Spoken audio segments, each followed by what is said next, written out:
I never expected my life to change in an instant, especially not because of my 58-year-old stepmother, Lisa.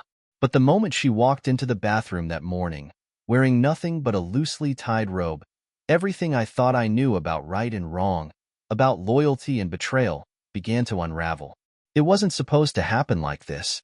Moving back in with my dad was meant to be a temporary thing, a way to save money after college while I got my life together. I had no idea that returning home would thrust me into the most confusing, intense situation of my life. I definitely wasn't prepared for the feelings I'd start having toward my stepmom, a woman who wasn't just attractive for her age but magnetic, the kind of person who made you forget about everything else when she was in the room. That Tuesday morning started like any other, except for the fact that I had the biggest job interview of my life later that day. I stood in the bathroom, trying to shake off my nerves while the shower ran behind me, filling the room with steam. My heart was already racing, but I told myself it was because of the interview. I had no idea what was about to happen next. A soft knock on the bathroom door snapped me out of my thoughts. "Evan?" Lisa's voice came through the door, soft and familiar, but with an edge to it that I couldn't quite place. I hesitated. Why was she knocking? Dad was out of town, and I was trying to focus. "Yeah, I'm in here," I called back, a little annoyed but trying to sound casual. "Sorry to bother you," she said, her voice closer now, almost at the door. "I just need to grab something. Can I come in?" Before I could even process her words, the door creaked open. I turned just in time to see her slip inside, her gray robe hanging loosely around her body, revealing more than it should. My breath caught in my throat. This wasn't right. This wasn't normal. But I couldn't look away. "Lisa," I started. But my words trailed off as she moved closer to the sink. Her robe shifted as she reached into the cabinet above me, and in that split second, the fabric fell away from her shoulder, exposing her bare skin. I felt a rush of heat course through my body. The room seemed to shrink around us, the steam from the shower thickening the air. My heart pounded in my chest, not from nervousness about the interview anymore, but because of her, because of this moment. She froze, realizing what had happened. Her eyes met mine in the mirror, wide with shock and something else, something that made the hairs on the back of my neck stand up. Slowly, she pulled the robe back over her shoulder, her cheeks flushing a deep crimson. "Oh my God, Evan," she whispered, her voice trembling.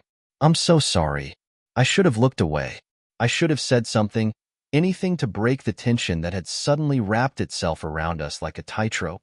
But I couldn't. The moment felt charged, electric, like the air before a storm. And there was something in her eyes, something I'd never seen before. Was it fear? Guilt? Or was it something darker? Something forbidden? "It's fine," I managed to choke out, my voice rough and unsteady. But it wasn't fine. We both knew it. She lingered for a second, too long before turning to leave, her hand resting on the doorknob. "Please don't tell your dad," she said quietly, her back still to me. He wouldn't understand." I stood there, frozen, trying to process what had just happened. My 58-year-old stepmom had just accidentally exposed herself to me, and instead of feeling like it was a simple mistake, the room buzzed with unspoken tension. "I won't," I promised, though the words felt hollow as they left my mouth. When she left, the bathroom felt empty, suffocating in the silence she left behind. My heart was still racing, my mind swirling with confusion and something else I didn't want to admit. The image of her robe falling open, the look in her eyes when she realized what had happened. It was all I could think about. And the worst part? I couldn't stop thinking about it. The day dragged on, but I was a mess. My interview didn't matter anymore. All I could focus on was her, on what had happened and what it meant. I avoided her the rest of the day, barely making it through dinner without letting the tension show. Every time she spoke to me, her voice calm and sweet like nothing had happened, I felt my skin heat up. Did she even realize how close we'd come to crossing a line? That night, I lay in bed, staring at the ceiling, replaying the events of the day over and over in my head. The way she had looked at me, the way my heart had raced when her robe fell open. I knew it was wrong, but I couldn't help it. There was something about Lisa that drew me in, something dangerous and thrilling. And then, the next morning, I found the note. It was simple, written in her familiar handwriting. Evan, we need to talk. My heart pounded as I read the words, crumpling the note in my hand. What did she want to talk about? Had she changed her mind? Did she feel the same way I did? Or was this all some horrible mistake? Something she regretted and wanted to forget? I didn't know. But I did know one thing. My life was about to get a whole lot more complicated. I hesitated in the doorway, staring at Lisa as she sat at the kitchen table. The dim light from the overhead lamp softened her features, casting shadows across the lines of her face. She seemed different now, more vulnerable, more fragile. My pulse quickened. What she wanted to say, but I could feel the weight of the unspoken tension between us. It was thick in the air, like static before a storm. We both knew what had happened earlier, and pretending that everything was fine wouldn't make it go away. I walked slowly to the table, sitting down across from her. Lisa's hands fidgeted in her lap, and I noticed how her fingers trembled slightly. She wouldn't meet my gaze. About this morning, she began again, her voice almost a whisper. Evan, I'm sorry. I can't believe that happened. I didn't mean for things to get weird between us. I could hear the hesitation in her voice, the confusion she was struggling with. It wasn't just an apology. There was something else, something deeper. It was just an accident, I offered, trying to sound casual, but my voice came out strained, betraying me. She nodded, but the way her brow furrowed told me she wasn't convinced. She let out a slow breath, and then, finally, she looked up, meeting my eyes for the first time since the morning. Her gaze was intense, searching. Was it? She asked softly. I froze. The room felt like it had closed in around us. My mind raced, and I could feel the heat rising in my chest again, that same heat I'd felt in the bathroom. Was it really just an accident? Or was there something more? Something neither of us had dared to admit? Lisa, I started, but my words faltered. How could I possibly explain what I was feeling when I didn't even understand it myself? She stood up suddenly, pushing her chair back as if the intensity of the moment was too much for her. She crossed the room to the kitchen counter, gripping it tightly with both hands as she stared down at the surface. Her shoulders rose and fell with her breathing, and I could see the tension in her body. This is crazy, she muttered, more to herself than to me. I'm married to your father, for God's sake. What are we even talking about? She was trying to make sense of the situation, to talk herself out of whatever was happening between us. But I could feel it too. This pull, this strange attraction that had been simmering beneath the surface. And it wasn't just physical. There was something deeper, something that had been building for a while. I stood up and walked toward her, my footsteps heavy on the hardwood floor. When I reached her, I stopped, standing just behind her. I could feel the warmth radiating from her body, and it made my head spin. I wanted to touch her, to feel her skin against mine, but I didn't move. Lisa, I said, my voice barely above a whisper. We can't pretend this isn't happening. She turned around slowly, her eyes wide with something that was a mixture of fear and desire. We were standing so close now, our faces just inches apart. I could see the way her lips parted slightly, her breath quickening. We shouldn't, she said, her voice shaky, but she didn't step away. I swallowed hard, the tension between us almost unbearable. My heart was racing, my thoughts jumbled. I knew this was wrong. I knew that if we crossed this line, there would be no going back. But in that moment, all I could think about was how much I wanted her, how much I needed her. And then, without thinking, I reached out and cupped her face gently with my hand. The moment my skin touched hers, it was like a spark ignited between us. Her eyes fluttered shut for a second, and when she opened them again, there was no hesitation. She stepped closer, her body pressing lightly against mine, and I could feel the heat of her, the softness of her skin beneath the thin fabric of her robe. My hand slid down from her face to her shoulder, brushing against the curve of her collarbone. Evan, she whispered, her voice filled with a mixture of longing and regret. We can't do this. But even as she said the words, her hands found my waist, fingers gripping my shirt, pulling me closer. We're already doing it, I whispered back, and then she kissed me. It was soft at first, tentative, like we were testing the waters, afraid of what might happen if we gave in completely. But the moment our lips touched, all the pent-up tension, all the forbidden feelings we had tried so hard to deny, came rushing to the surface. The kiss deepened, and I felt her melt into me, her body fitting perfectly against mine. I couldn't think. I couldn't breathe. All I knew was her. Her lips, her warmth, the way her hands slid up my chest and around my neck, pulling me closer still. My hands found her waist, and I held her tight, as if I was afraid she might slip away. It felt right and wrong at the same time. It was intoxicating, and I didn't want it to end. But the reality of what we were doing, the enormity of it, was looming over us, casting a shadow on the moment. When we finally pulled apart, we were both breathless, our foreheads resting against each other's. The room was silent except for the sound of our ragged breathing. "Lisa," I started, my voice thick with emotion. "What are we doing?" She looked up at me, her eyes filled with regret and something else, something that looked like guilt. "I don't know," she whispered, her hands still resting on my chest. "But we can't ignore this anymore. We need to figure out what this is." I nodded, my mind a whirlwind of emotions. The kiss had changed everything. There was no going back now, no pretending that what we felt wasn't real. But what did it mean? And how could we possibly move forward without destroying everything? "We can't tell him," she said softly, almost pleading. "We can't hurt him." I knew she was talking about my dad, and the thought of him made my chest tighten with guilt. He loved Lisa, trusted her. He had no idea what was happening behind his back, and the thought of betraying him like this made me feel sick. But I couldn't deny my feelings for her. They were real, and they weren't going away. "We won't," I promised. "But we need to talk about this. We need to figure out what we're going to do." She nodded, stepping back slightly, but her hand lingered on mine, as if she couldn't quite bring herself to let go. "I don't know what to do, Evan," she said, her voice breaking slightly. "I'm so confused." "Me too," I admitted. "But we'll figure it out. Together." The days that followed were a blur of stolen glances, subtle touches, and unspoken tension. Lisa and I tried to carry on as if nothing had changed, but we both knew that wasn't true.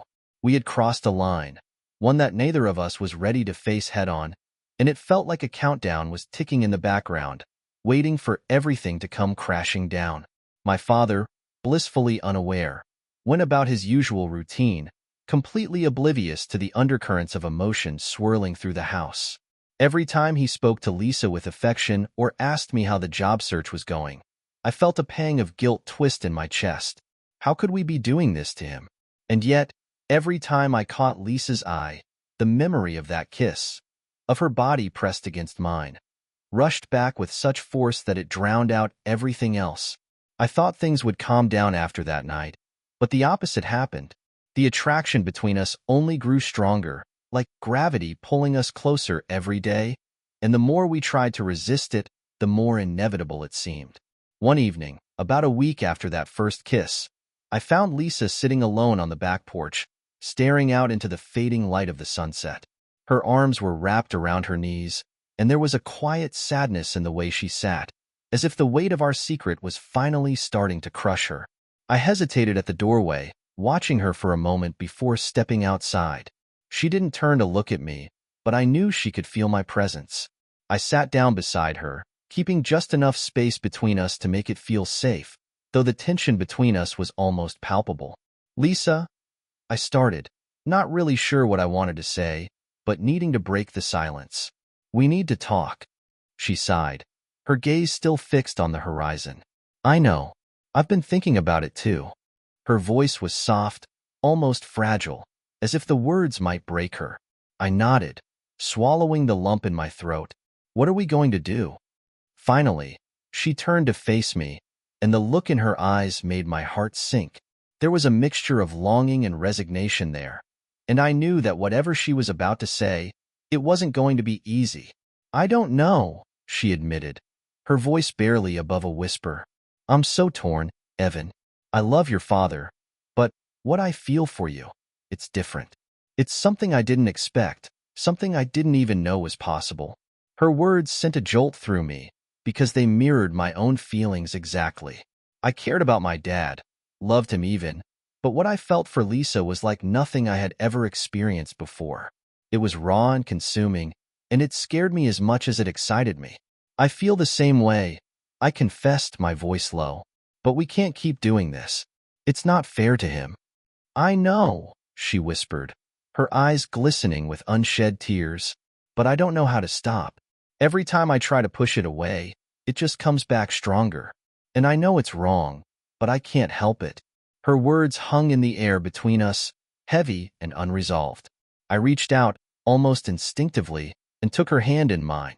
The moment our skin touched, I felt that familiar spark, the one that had been there from the very beginning, even if we hadn't recognized it at the time.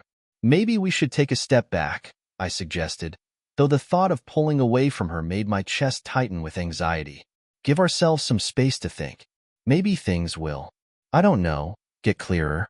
Lisa looked down at our joined hands, her thumb absently brushing against my knuckles, as if she was trying to memorize the feel of me. Maybe, she said softly, but there was doubt in her voice. We both knew that space wouldn't fix this. What we felt wasn't going to go away just because we tried to ignore it. Still, it was the only option we had left. We sat there in silence for a while, watching as the sky shifted from pink to orange, then to deep purple as the sun disappeared beyond the horizon. It was a silence filled with things we didn't say, things we couldn't say. Eventually, Lisa stood up, letting go of my hand reluctantly. I should get inside, she said, her voice shaky. Your dad will be home soon. I nodded, watching her go, feeling the weight of our situation pressing down on me harder than ever. I knew this wasn't the end of it. We had crossed too many lines, and no amount of space or time was going to undo what had already been done. The next few days were torture. We avoided being alone together, both of us pretending that nothing had changed, but the tension was always there, lurking just beneath the surface.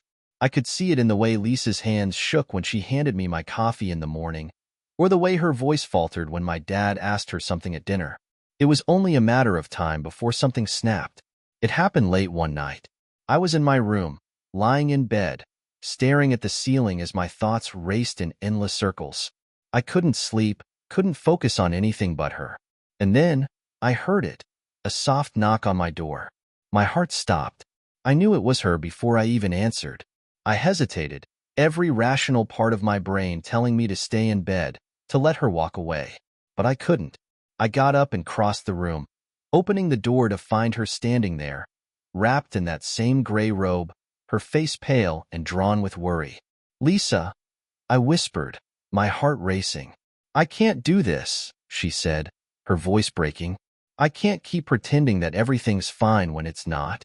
I stepped aside, letting her in, and she closed the door behind her. We stood there in the dark, the weight of what was happening settling between us. I don't know what to do, she admitted, her voice barely above a whisper. I thought I could ignore it, but I can't. I can't stop thinking about you. Her words hit me like a punch to the gut.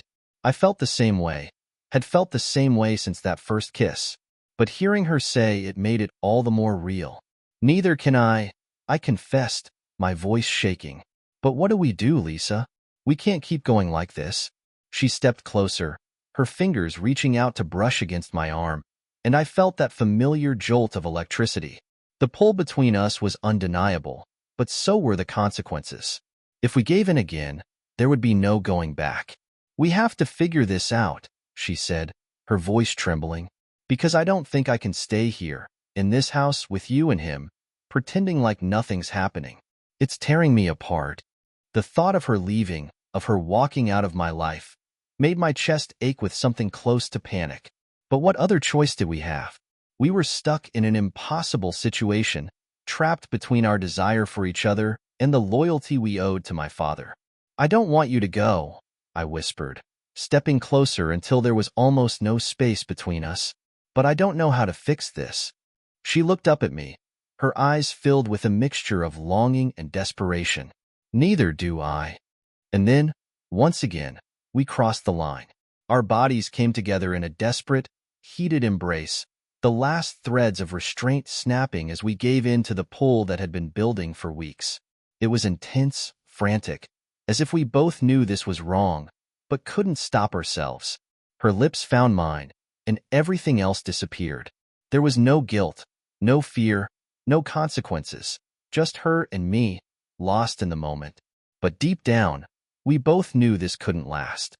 Eventually, we would have to face the consequences of our actions. Eventually, the truth would come out. And when it did, there would be no going back.